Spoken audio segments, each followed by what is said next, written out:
سه. مثل من اسماعیلی ثانی شما، هم شریف و آل رحمانی شما، یک مرام و یک دل و یک روی و راه، سعودی خطلانی بدخشانی شما.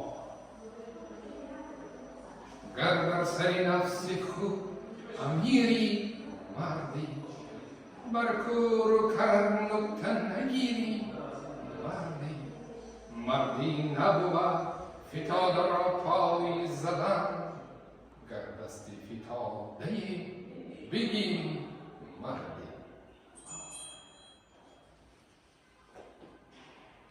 این خانه ز خشتی کهنه انداخته‌ام، در وی جشن ز گذشتگان ساخته‌ام، تا اهل زمان ما بدانند که من یک عمر جوانی به چه ره باخته‌ام.